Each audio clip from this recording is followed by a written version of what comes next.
Okay, so now we will start with the decision-making statements in C. The decision-making statements are if statement, if else statement, and then if else statement, nested if statement, and the switch. Now again, after if statements, we have switch statements, conditional operator, and the go-to statement. So all these decision-making statements will be controlling the execution of the program. So they are also known as control statements. Decision-making statements are also referred to as control statements. So the main aim of using this decision-making statements is to alter the or to change the line of execution of the program. So mainly, so the C programs will be, as we can see that C programming support sequential execution of the program. C program support the sequential execution of the, what is sequential execution of the program? After one line, it will execute the next line. The compiler, no, it is like most of the other programming language also. Here, the sequential execution of the program is supported by the C compiler, which means it will execute the one statement immediately after the other statement. So C language is having some decision-making capability that will control the flow of execution of the program. If you want to change the execution, not the sequential way, means we have to use the control statements or the decision-making statements. So C language is also having some decision-making capability which will change the control or the flow of execution of the program. So the decision-making statements are also known as the control statements. So you have to note down the important points. So it is also known as control statements or control constructs. Sometimes they may ask. So these are the other names of the decision-making statements. So the main important decision-making in C are, as I told, if statement, switch case statement, conditional operator statement, and the go-to statement. So in this chapter, we will first see the if statement. If statement is also a decision-making statement used to control the same thing, that is the flow of execution of the statement. So if you want to change from the sequential execution into or to change the control of the execution rather than going in the sequential way, we have to use if statement. It is used with an expression. So in order to change the flow of control, we have to check with an expression. So depending upon that expression or the complexity of the condition mentioned in the expression, after testing, we can have any of the following methods, like if statement, we can use. So if you want to have a two-way decision after checking the expression given in the condition, you can have if statement or if else statement. And if you want to have some multi-way decisions, we can either have a nested if else or else if ladder. So these we will be seeing one by one. We will see the syntax and then one small program related to that or using that. Okay, so the first one is simple if statement.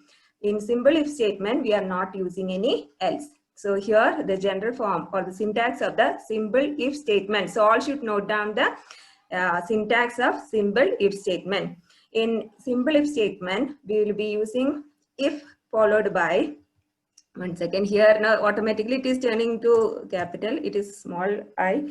If followed by the test expression, and in bracket or the in order to show the block of statements executed to be executed, if this test expression is satisfied, is delimited within a braces. So here, if this test expression turns out to be true, then the program will execute the statement block given as the body of this expression. So this in if statement, we will be giving the statement block which has to be executed if this test expression is satisfied.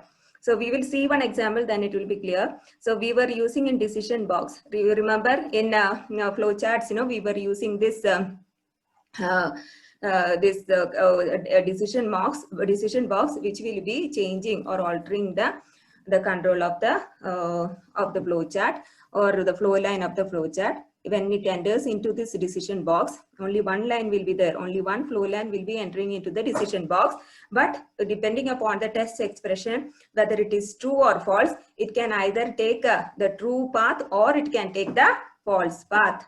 Got it? So here we are, as we are going to convert this flowchart and algorithm into a C program, we are using the, or we are checking what exactly how it can be implemented using the C program. So whatever text expression we are giving inside the decision box, we will be mentioning here in the if after if in the bracket. So in braces we will be in parentheses we will be showing the test expression which has to be evaluated. If it turns to be true, then it will be executing the statement block. Here also, if it turns out to be true, then it will execute this statement block. If it turns out to be false, then it will skip the statement block and continue execution from the after the statement block. Likewise, if this also, if the test expression is true, it will execute this statement block. If it turns out to be false, then it will skip this statement block and continue execution with from the next line.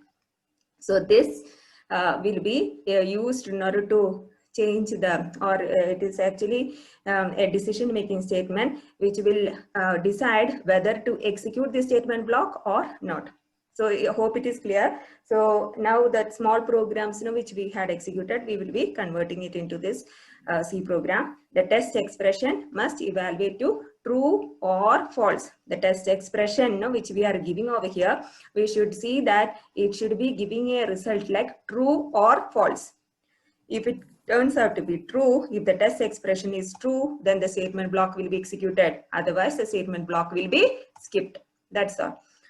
So now we are going to execute a small program, or listen here. So we are going to execute a small program in which, we will be, for the first line will be hash include stdio.h, and the second line, hash include conio.h. Nowadays I told, we need not include conio.h, but still, if you want, you can keep. In the small example they have given. Even if you are not including this header file, it will work. Okay, we will execute now. And then using this void main, you will be starting the C program and asking the user to enter your age. So when the user is asked to enter your age, you will be entering the age, right? So you have to declare a variable which is an integer variable. So what is the syntax of scanf? What are the two variables we have, two arguments which we have to pass for the scanf function? Answer in the chat box. What are the two arguments which we have to give for the scanf for accepting an input from the user? Nobody is answering. What happened? Last class we ended like that only, right? We did some program also, one small program.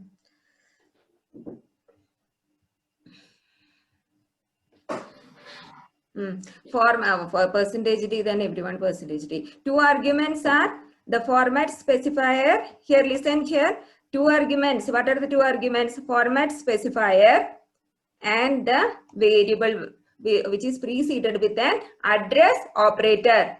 Two arguments are separated by a comma. Which is the first argument? Format specifier, and the second argument will be the variable name preceded with the ampersand operator. Why we are giving the ampersand operator over here before the variable name? In order to directly store the age at the address indicated by this location. So here when we mention ampersand, the variable value, the value what we are entering, that is the age, will be directly stored in this address.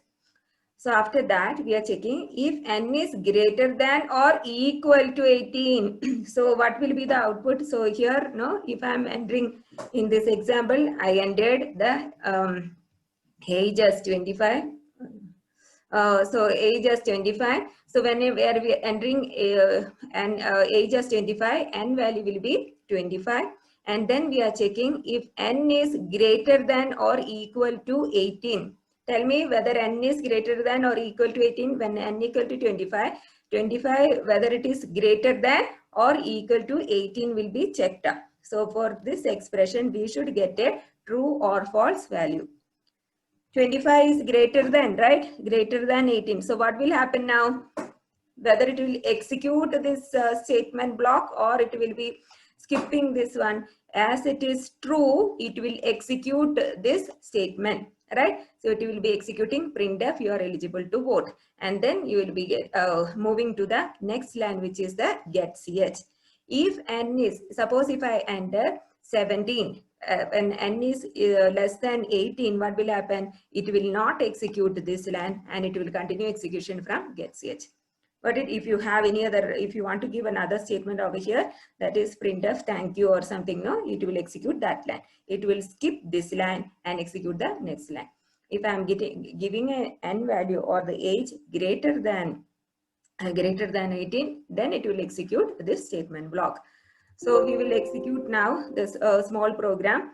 I will be giving one example to or one program for you to execute in Turbo C. So make sure that you are executing. So one by one, no, you have to tell me what you have to do. So first you have to take a open the C Turbo C and then click on new. Now we are going to save the file.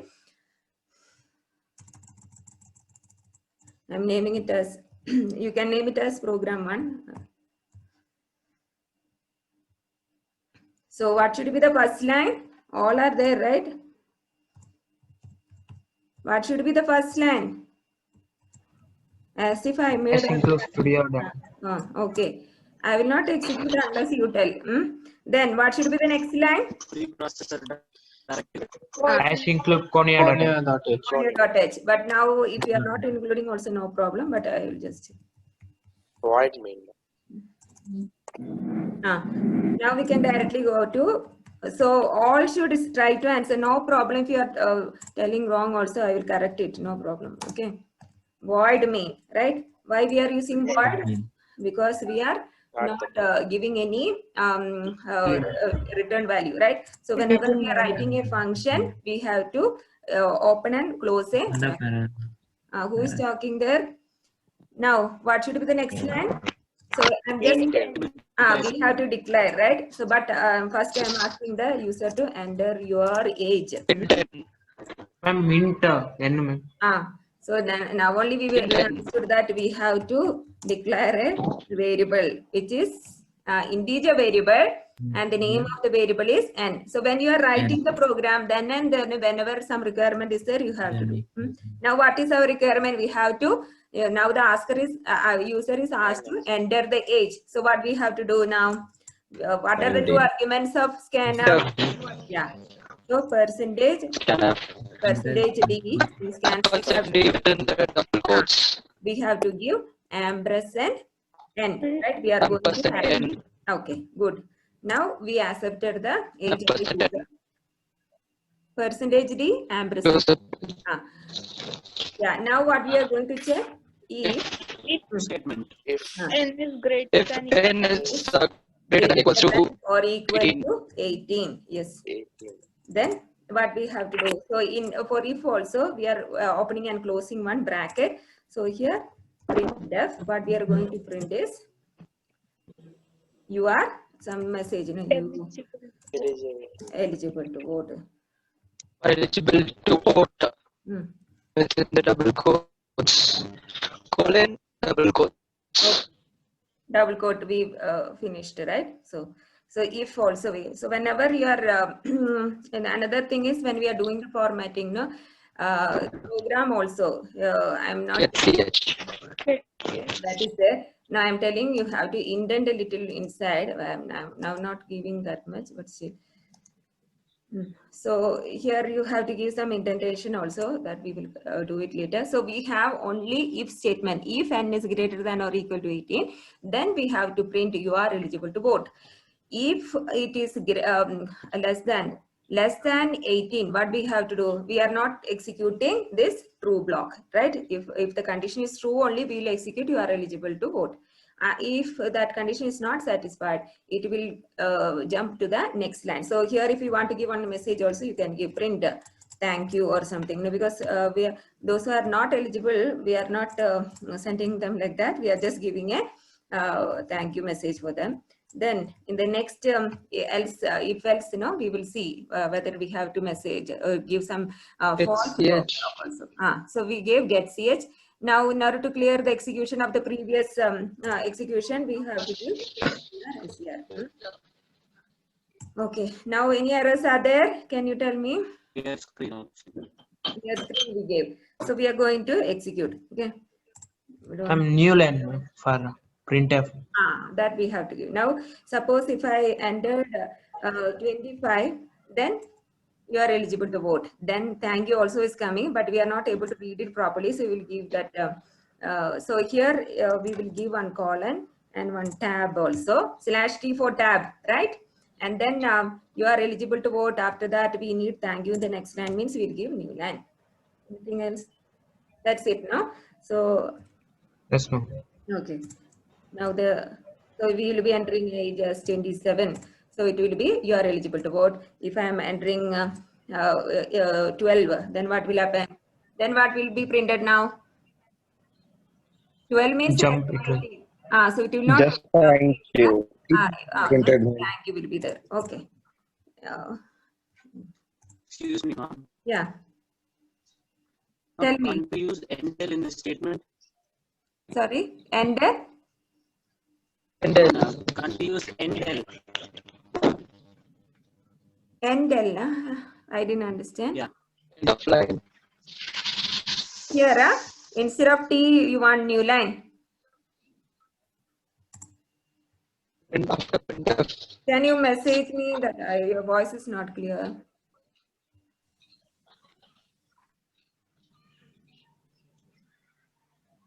Who is speaking? Navina. Tell me, Naveen. Mine not, ma'am. Then who speaks? Sudarshan, ma'am. Sudarshan. Sudarshan. Tell me. Can't we keep? I didn't get you. You're messaging. Can't we use the endel, ma'am? After the statement for the next line. Can you message me? I can't hear. It's breaking in between. Endel. /n you are telling or a new line character?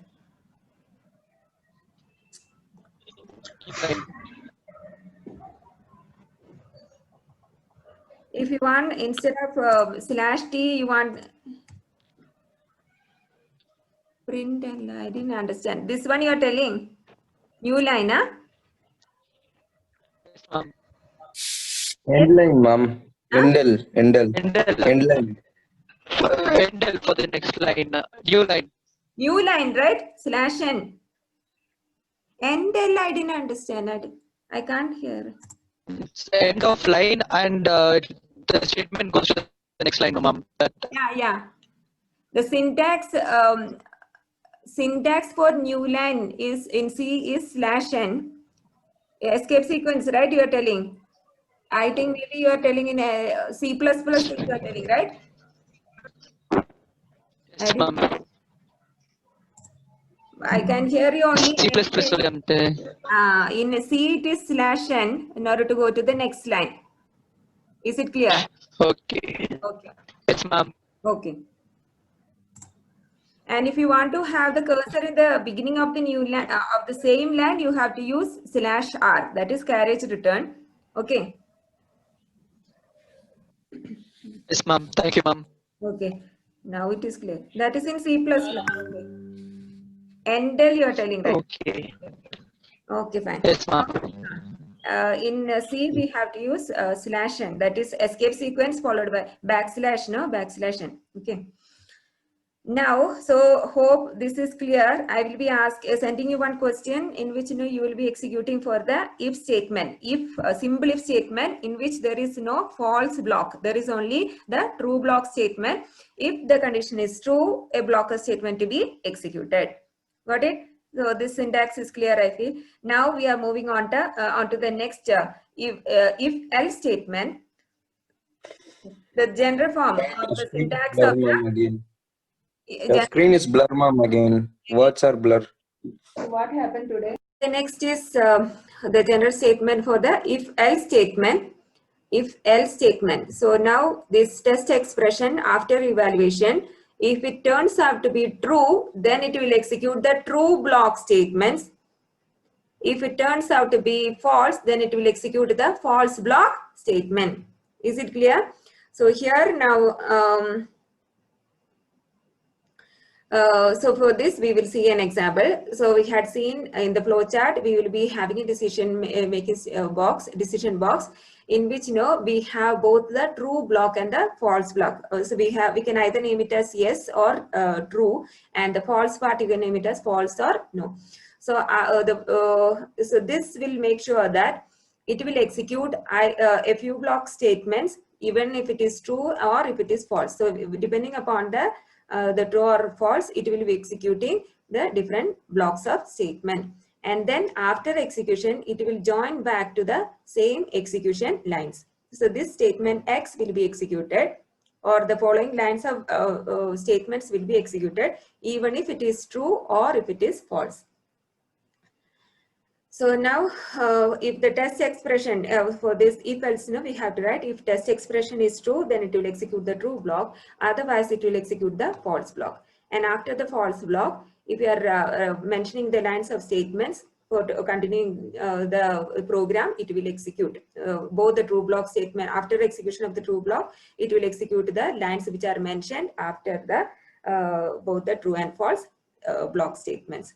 So this will make sure that if it is true, it will execute only the true block statement and continue execution from the remaining lines of code. If the test expression is false, then it will execute only the false block statement and continue execution of the remaining lines of code.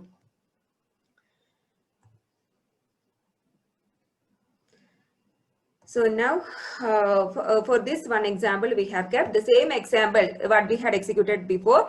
We will be having both the true block and the false block. In true block, if the age is greater than 18, then it will be printing you are eligible for the citizenship.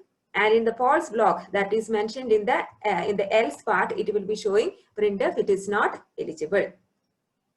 So you are not eligible will be given in the false block. So if you want to give one thank you statement after this, you can have it after that. No, so this whatever statement we are mentioning after the true and the false block will be executed by even if whether if it is true or false, that lines will be executed. That means it will continue the execution after that.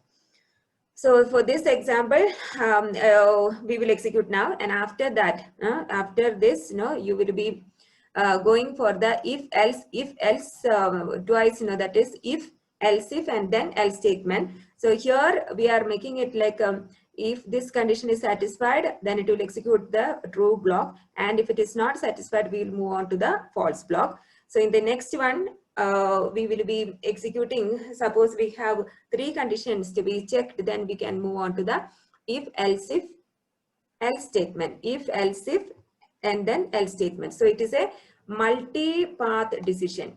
Here and all we were taking only 2-way path decision. Here we are taking multi-path decision.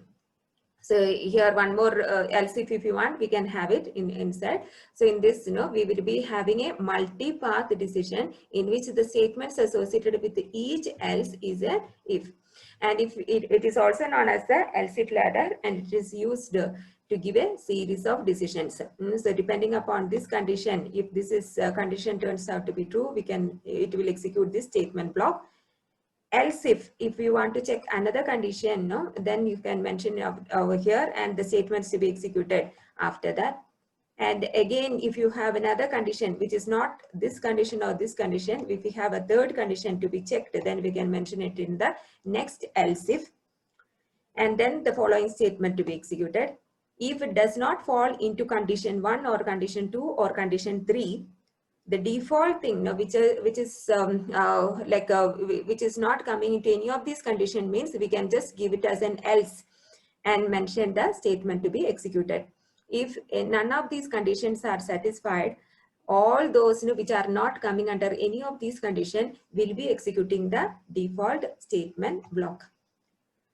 So for this, we can draw the decision now using the decision box in the flow chart, we can mention or we can show this flow chart in this following way, so that like you can mention any number of else if condition. As I told, here we have given only 2 else if. We can have as many else if we want, and then you can draw the flow chart also in this way.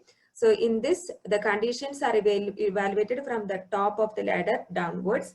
So if the condition is satisfied, for this condition, if it turns out to be true, then it will execute the true block statement. Here we have given no, if this condition is satisfied, then it will execute this true block statement.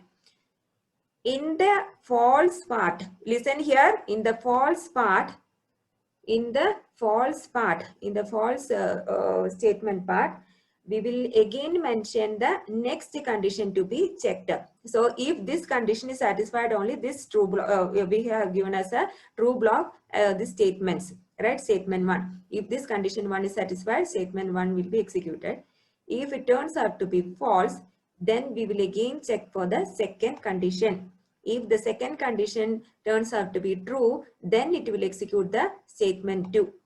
If it turns out to be false, again we will be checking the third condition. Got it? So if you want to stop with the 2 condition also, it is okay. But if you have many condition to be checked and following statement to be executed, you can go for the if else statement. You listen carefully. Here it is if. The first condition we will mention with the if. The second condition onwards we will be mentioning it with the else if. So in each, we will be giving else if. So if you don't have, or if none of these conditions are satisfied, then it will be moving. So each time, this condition is not satisfied, means it will take the false path, and then again condition 2 is not satisfied, means it will take again the false path. Again, if condition 3 is not satisfied, means it will take the false path. Again, condition n, the last condition which we have mentioned, you can have 4, 5, 6, 7, right? So we are just mentioning it as n.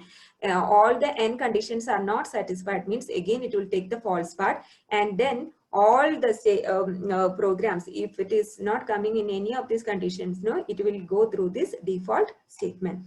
So if the default statement, anyway, if it is not falling into any of these conditions, it will be executing this false default statement. So if a condition is found to be true, then the statement associated with it will be executed. If this is not satisfied, then it will not execute. It will just skip these statements. Got it? When all the n condition becomes false, then the final else. So else is taken as the default case. So if none of these conditions are satisfied, then the final else containing the default statement will be executed. So here